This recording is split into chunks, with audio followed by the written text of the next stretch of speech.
তো আমরা যেখানে ছিলাম আমি আপনাদের সাথে যেটা বলতেছিলাম যে রেফারেন্স এবং অবজেক্ট ক্রিয়েশনের যে ব্যাপারটা এবং রেফারেন্স কেন আসলে দরকার হয় সেটার একটা ব্যাখ্যা দেওয়ার ট্রাই করতেছিলাম। মূলত বাই ডিফল্ট যদি আপনি এইভাবে রেফারেন্স ক্রিয়েট করেন তার মানে এর কাছে আসলে কোনো অবজেক্ট নাই এবং ট্রেনি ডট দিয়ে যদি আপনি এখন নেম দেন দেখবেন নেম পাবেন। এই যে নেম ইকুয়াল টু আপনি সামথিং রাখলেন, এই নেম প্রপার্টিতে কিছু একটা রাখলেন, রাখতে পারবেন না ব্যাপারটা এরকম না, রাখতে পারবেন। যদিও দুইটার নাম সেম হয়ে যাচ্ছে এই কারণে আসলে কনফ্লিক্ট দেখাচ্ছে।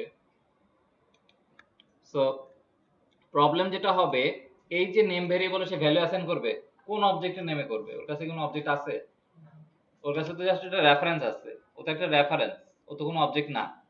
সো যেহেতু তার কাছে এই মোমেন্টে কোনো অবজেক্ট পয়েন্ট করা নাই, ফর দ্যাট রিজন এই লাইনে আসলেই কি করবে, নাল রেফারেন্স এক্সেপশন নামে একটা এক্সেপশন থ্রো করবে, খুবই পরিচিত এক্সেপশন। সো নাল রেফারেন্স এক্সেপশন কখন ঘটে? যদি কোনো একটা রেফারেন্সের কাছে যদি কোনো অবজেক্ট না থাকে তাহলে সেটা কি নাল রেফারেন্স, এবং নাল রেফারেন্সে যদি আপনি কোনো অ্যাক্সেস করতে চান সাথে সাথে সে এক্সেপশন দিবে, নাল রেফারেন্স এক্সেপশন, রাইট? সো নাল রেফারেন্স এক্সেপশন হইলেই বুঝবেন কি আমার ওই অবজেক্টের কাছে, বা আমি এমন কোন একটা রেফারেন্স ইউজ করতেছি যেটাকে আসলে আমি এখন ইনিশিয়ালাইজ করিনি, রাইট?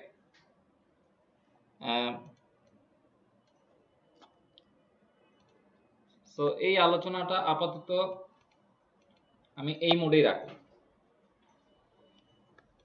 দেন আমি যদি এখানে চলে আসি, আপনি যদি খেয়াল করে দেখেন এই যে নিউ ট্রেনিং ফার্স্ট ব্র্যাকেটে যে কল করলাম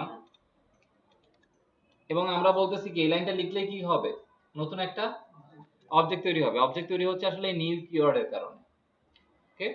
এবং ট্রেনি এই ক্লাসের আমি এই কনস্ট্রাক্টরটা কল দিচ্ছি অ্যাকচুয়ালি। আমি যদি একদম টেকনিক্যাল ভাষায় কথা বলি, আমার একটা ডিফল্ট কনস্ট্রাক্টর এখানে বানানো আছে, দেখতে পাচ্ছেন। সো কনস্ট্রাক্টরের কাজ হচ্ছে যখন আপনি ক্লাসে কোনো একটা কনস্ট্রাক্টর লিখবেন, কনস্ট্রাক্টর আসলে যখন আপনি ক্লাসটাকে তৈরি করতেছেন অর্থাৎ অবজেক্টটাকে তৈরি করতেছেন, সো অবজেক্ট তৈরি করার সময় যদি আপনি চান যে কিছু ভ্যালু নিয়ে এই অবজেক্টটা তৈরি হোক, যেমন ফর এন এক্সাম্পল আমি একটা ট্রেনি বানাচ্ছি, ট্রেনি অবজেক্ট বানালাম, তাহলে সেটা কি একটা ব্ল্যাঙ্ক ট্রেনি, ওর কাছে কোনো নেম অ্যাড্রেস লোকেশন কিছু নাই। আপনি তো এরকম চাইতে পারেন যে আমি যখন একটা ট্রেনি ক্রিয়েট করব তখনই তাকে তার নেম অ্যাড্রেস লোকেশন বলে দিব এবং ওই ভ্যালুগুলো নিয়েই সে তৈরি হবে বা ইনিশিয়ালাইজ হবে। এই ধরনের সিনারিওতে যখন আপনি অবজেক্ট তৈরি করতেছেন এবং অবজেক্ট তৈরির সময় ভ্যালু বলে দিতে চাচ্ছেন, এই ধরনের সিনারিওতে আসলে কনস্ট্রাক্টর ইউজ করা হয়, রাইট? বাই ডিফল্ট যখন আপনি একটা ক্লাস ডিক্লেয়ার করেন, বাই ডিফল্ট তার কাছে তার ডিফল্ট কনস্ট্রাক্টরটা ইন্টারনালি ডিক্লেয়ার থাকে, যদি না আপনি কোনো ধরনের নিজস্ব কাস্টমাইজেশনে না যেতে চান। কিরকম?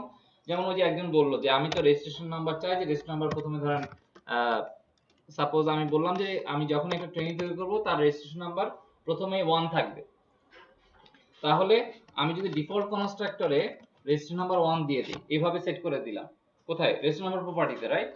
সো যেখান থেকে আপনি কোনো একটা ট্রেনিং অবজেক্ট তৈরি করেন না কেন, যেমন এখানে আপনি একটা ট্রেনিং অবজেক্ট তৈরি করছেন, আমি এটাকে পাবলিক না করলে বাইরে থেকে অ্যাক্সেস করতে দিবে না। সো আপনি একটা ট্রেনিং অবজেক্ট যদি তৈরি করে থাকেন, সো এই পারপাজে এখনই এই যে ট্রেনিং অবজেক্টটা তৈরি হলো এর কাছে এখন রেজিস্ট্রেশন নাম্বার কত থাকবে? বাই ডিফল্ট 1 থাকবে, রাইট? সো এই দুইটা লাইন আমি এখন ফেলে দিচ্ছি, ওকে? জাস্ট আমি অ্যাপ্লিকেশনটা রান করি।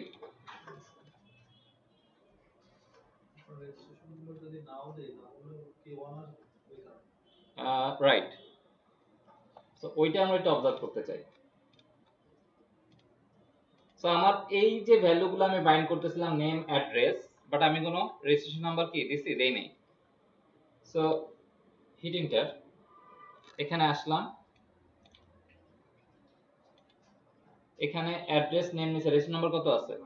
1। তার মানে আমার যখন ট্রেনিং অবজেক্টটা তৈরি হয়েছে on that moment default constructor call হয়েছে, রাইট?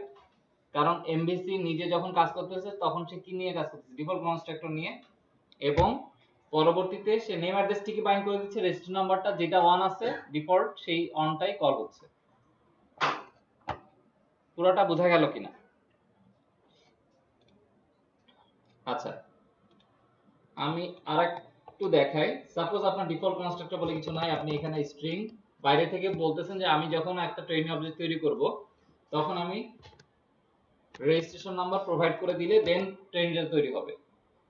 অনেক সময় এমন হয় না যে এই একটা ক্লাস আপনি ডিক্লেয়ার করছেন বা একটা অবজেক্ট ডিক্লেয়ার করছেন, সেই অবজেক্টটা তৈরি হতে গেলে কিছু ডিপেন্ডেন্সি আছে, এগুলোকে বলা হয় ডিপেন্ডেন্সি, রাইট? যে এই জিনিসগুলো যদি না থাকে তাহলে এই অবজেক্টটা ঠিকমতো কাজ করবে না। ফর অ্যান এক্সাম্পল, গাড়ি একটা অবজেক্ট বানাইছেন, তার কোনো টায়ার নাই। গাড়ি একটা অবজেক্ট বানাইছেন বাট তার কোনো চাকা নাই, গাড়ি কাজ করবে?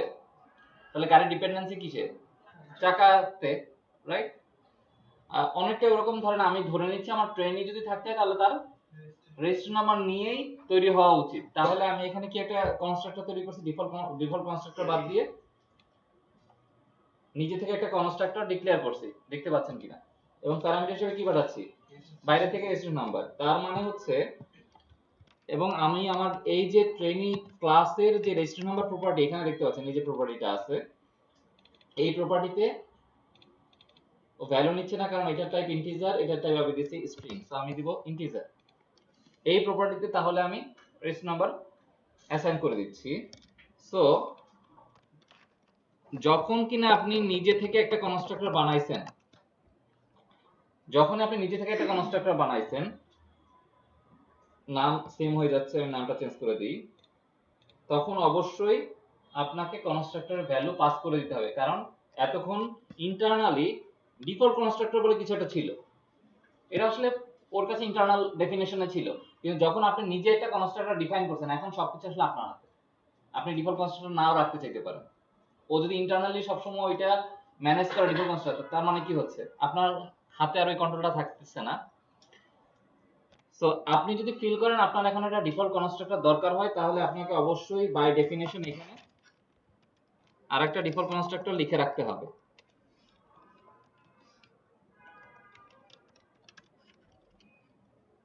আমার কথা কি বোঝা যাচ্ছে? তাহলে এখানে আমার কনস্ট্রাক্টর কয়টা এখন? দুইটা। তার মানে আমি কখনো কখনো চাইতে পারি যে উইদাউট এনি প্যারামিটার আমি একটা অবজেক্ট বানাতে পারি, অথবা আমি কি করতে পারি, একটা রেজিস্ট্রেশন নাম্বার পাঠিয়ে দিলাম, সেই রেজিস্ট্রেশন নাম্বারের এগেইনস্টে ট্রেনিং অবজেক্ট তৈরি হবে। সো আমি যদি এই লাইনটা লিখি, এই কথাটার মানে কি বলেন তো? আমি এখানে এইভাবে লিখলাম, এই কথাটার মানে কি? রেজিস্ট্রেশনের ভ্যালু 5 দেওয়া হয়েছে, নট 5 থেকে শুরু, ভ্যালুটা এখন 5, রাইট? প্যারামিটার মাধ্যমে আমি ভ্যালুটা পাস করে দিলাম, but of course constructor is not a method. যদিও এটা দেখতে অনেকটা মেথডের মতো, বাট এটা কিন্তু কোনো মেথড না। আমার মূল উদ্দেশ্য আসলে কনস্ট্রাক্টরের আলোচনা না, বলেন। এখানে দুইটা দেওয়ার কারণটা কি, যে আমি কখনো কন্ট্রোল করতে পারবো এবং কখনো ইচ্ছে না হলে ডিফল্ট দিবে, রাইট? আমি ধরেন এই লাইনটাও এখন লিখতে পারতেছি, তার মানে কি আমার একটা ফাঁকা ট্রেনই তৈরি হচ্ছে। বাট আপনি যদি ডিফল্ট কনস্ট্রাক্টর এখন না রাখেন, তাহলে তো আপনাকে একটা, তাহলে আপনার রেজিস্ট্রেশন দিয়েই তৈরি করতে হবে। কারণ আপনার একটা ট্রেনিং অবজেক্ট তৈরি করতে গেলে অবশ্যই রেজিস্ট্রেশন নাম্বার সহ তৈরি করতে হবে। পয়েন্টটা কি বোঝা যাচ্ছে? সো আপনাকে এইভাবে লিখতে হবে তখন 5। So let's run the application now and let's see what happens. So আমার এখানে কোনো কি ডিফল্ট কনস্ট্রাক্টর কি আছে? নাই। রান করি।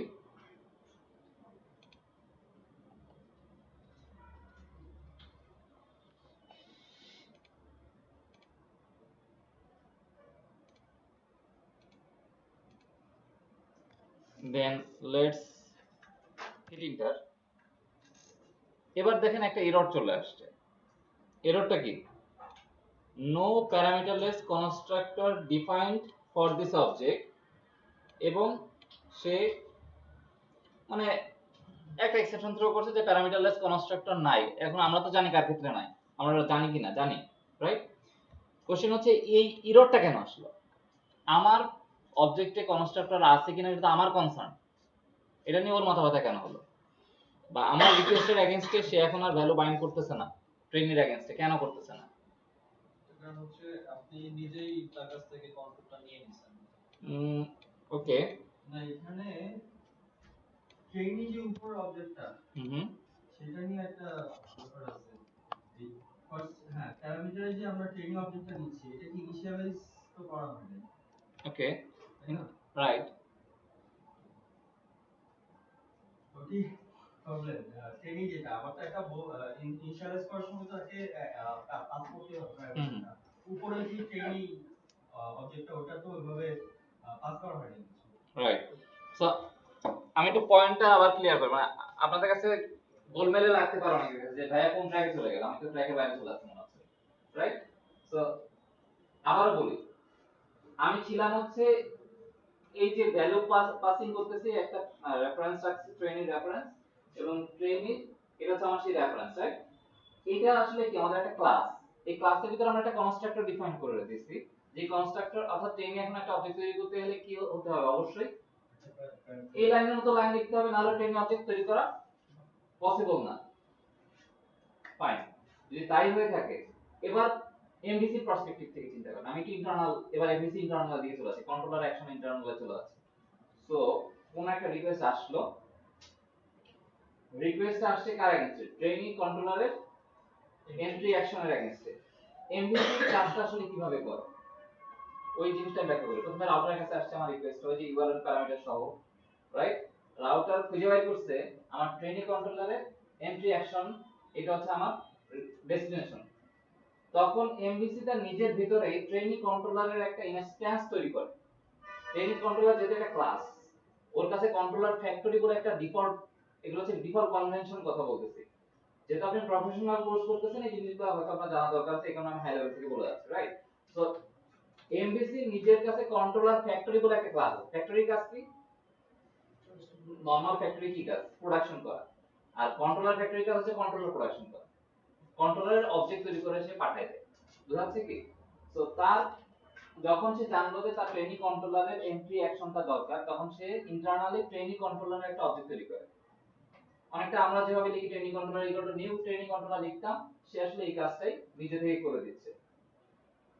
পরের লাইনে সে করতেছে ইনভোক করতেছে এই অ্যাকশনটা, অর্থাৎ ট্রেনিং কন্ট্রোলার ডট এন্ট্রি এই মেথডটা সে কল করে দেয় অনেক এরকম। যখন এই মেথডটা কল করতে যায় তখন সে ফাইন্ড আউট করে এখানে প্যারামিটার হিসেবে আছে ট্রেনিং, তখন সে বুঝে না আমার এখন দায়িত্ব পড়ছে এই ট্রেনিং অবজেক্টটাকে ওই যে আমি ইউআরএল থেকে যে ডাটাগুলো পাঠাইছি এই অবজেক্টে এই ডাটাগুলো বাইন্ড করে দিতে হবে, যেটাকে বলা হয় মডেল বাইন্ডিং, রাইট? তো তখন সে কি করে, ওই যে ইউআরএল থেকে ডাটাগুলো পিকআপ করা শুরু করে, আর এই ট্রেনিং একটা ইনস্ট্যান্স তৈরি করার ট্রাই করে, যেটা সে নিজে থেকে করে। এই যে এই লাইনটা আমি যেভাবে লিখছি অনেকটা এই লাইনের মতো, সে লেখে training equal to new training internal, এগুলো সব অটোমেট করা আছে, বাট ইন্টারনাল আসলে অপারেশনটা এটাই করতেছে। তো training equal to new training যখন লেখে, সে কিন্তু বাই ডিফল্ট কনভেনশনের ডিফল্ট কনস্ট্রাক্টর দিয়ে অবজেক্টটা তৈরি করে। তার পরের লাইনে সে কি করে, training dot name equal to name parameter value assign করে দেয়, training dot S number value assign করে দেয়। ফাইনালি কি আমরা এই লাইনে এসে রিকোয়েস্টটা পাই with model binded and this method call. Total পিকচারটা কি ক্লিয়ার? বর্তমান পিকচারে ট্রেনিং একটা কনস্ট্রাক্টর আমরা ডিক্লেয়ার করে রাখছি, যেটা আমাদের নিজের হাতে রেখে দিয়েছি। এখন এমভিসি ডিফল্ট ফ্যাক্টরি আর ডিফল্ট ইনস্ট্যান্স ক্রিয়েটর আর ডিফল্ট অবজেক্ট ক্রিয়েটর যেটাই বলেন না কেন, সে তো আর বুঝতেছে না যে আমার নাম কি পাঠাতে হবে, রেজিস্ট্রি নাম্বার কোথা থেকে পাঠাবো, আমি জানি না রেজিস্ট্রি নাম্বার এভাবে পাঠাতে হয়, রাইট? ফর দ্যাট রিজন ও আসলে ওই এক্সেপশনটা থ্রো করতেছে যে কোনো প্যারামিটারলেস কনস্ট্রাক্টর নাই। এখন যদি আপনি এই অবজেক্টের এগেইনস্টে একটা প্যারামিটারলেস কনস্ট্রাক্টর ডিফাইন না করে দেন, এইটার এগেইনস্টে বাইন্ডিং পসিবল না, ডিফল্ট কনভেনশন। হ্যাঁ ডিফল্ট কনস্ট্রাক্টর তো এমনিই থাকে না, এমনি থাকে, বাট আপনি যখন নিজে কনস্ট্রাক্টর লিখছেন তখন ডিফল্ট কনস্ট্রাক্টর আর থাকে না, তাকে তো কনস্ট্রাক্টর নিজে দিয়েছে, রাইট? কনস্ট্রাক্টর আমি নিজে লিখছি, তার মানে তো আমার তার কাছে ডিফল্ট কনস্ট্রাক্টর থাকা আসলে যুক্তিসঙ্গত না। এইটুকু ক্লিয়ার কিনা সবাই মোটামুটি? কনফিউশন আছে কার কার? আপনার একটু কনফিউশন আছে মনে হচ্ছে। ওকে, তো আপনি অবজেক্ট ওরিয়েন্টেড কনসেপ্ট জানেন না এই ধারণায় বসে আছেন, but don't think about it. আমি যেভাবে যাচ্ছি অন ফ্লাই আপনি ক্লিয়ার হয়ে যান। আমি আবার বলছি অবজেক্ট ওরিয়েন্টেড কনসেপ্ট নিয়ে আমি কথা বলবো, ইভেন এখন আমি বলতেছি, এখনো কিন্তু আমি সেগুলো নিয়ে কথাবার্তা বলছি, বাট এখন আমি যেগুলো বলছি টোটালি লজিক্যাল কথা। হ্যাঁ, লজিক দিয়ে আপাতত বোঝেন, টেকনিক্যালি আমি আবার আলোচনা করব যে what is actually object oriented concept, object oriented কনসেপ্টের মাইন্ডসেটটা কিভাবে ডেভেলপ করবেন, ডিজাইন কিভাবে করবেন আপনার ক্লাসগুলো বা অবজেক্টগুলো, যাতে করে আপনি আপনার অ্যাপ্লিকেশন ম্যানেজ করতে পারেন। ওইটা নিয়ে আমার টার্গেট আছে, দুইটা ক্লাস আমি নিব ইনশাআল্লাহ, যাতে যারা একটু বিগিনার লেভেলে আছেন তারাও যাতে লেভেল আপ করতে পারেন, রাইট? সো সেক্ষেত্রে এখানে সলিউশন একটাই হতে পারে আপাতত, সেটা কি আপনি যদি ডিফল্ট কনস্ট্রাক্টরটা ডিক্লেয়ার করে রাখেন, দেন অ্যাগেন